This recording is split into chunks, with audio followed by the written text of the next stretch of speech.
Hi, in this video, today I'm going to talk about how to set your construction budget.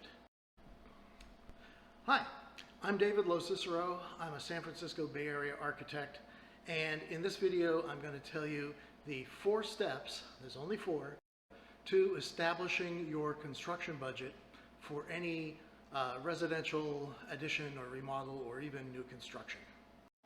So the first thing you want to do is establish how much do you want to spend on your project.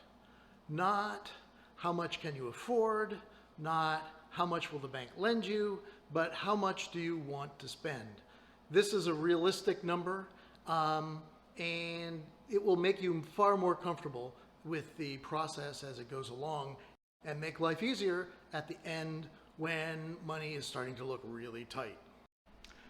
The second thing that you'll want to do is determine how you will raise the money. Where is the money coming from?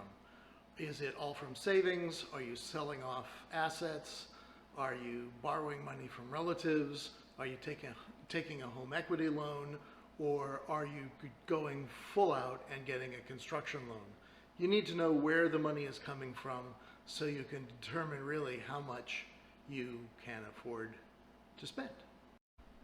Once you have established that comfortable number, the next thing that you have to do is subtract 10% right off the top so that you can set aside this 10% as contingency.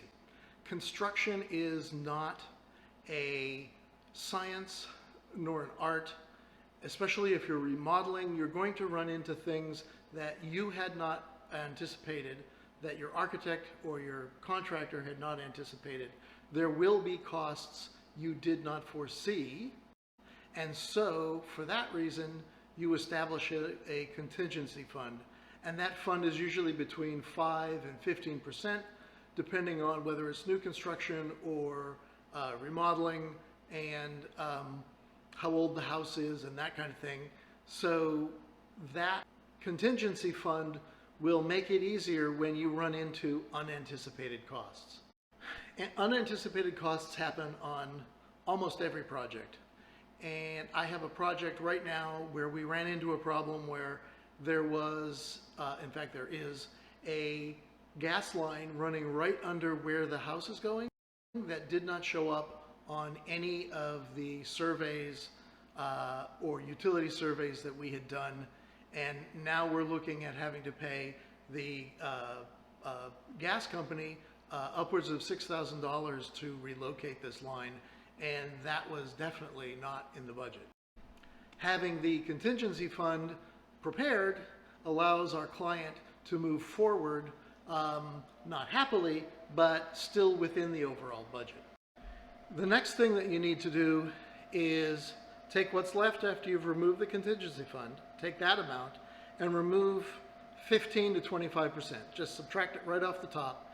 That's how much it's going to cost for architects, engineers, surveying, city fees, permits, school fees, development fees, all the other fees that cities have. Your professional advisors and the city fees are going to cost between 15 and 25% of that budget that you have for the project.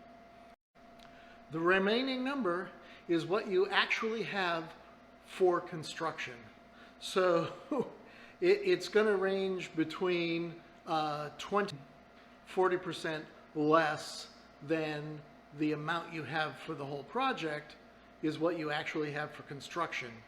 And so that's the number that you need to use with your architect or your builder to determine how much of what you want to do you can actually afford to do.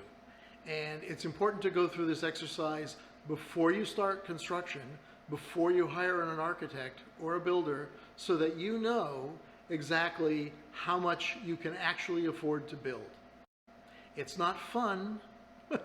It's usually a lot less than you wanted, but it will make your life easier during the design and the construction phase. You'll be so glad you saved the contingency money. You'll be so glad that you had anticipated the city fees, and your construction will go more smoothly, and you won't have all the fretting about money during construction that often plagues home remodeling or new home projects. So, if you found this video helpful, please subscribe or watch more videos.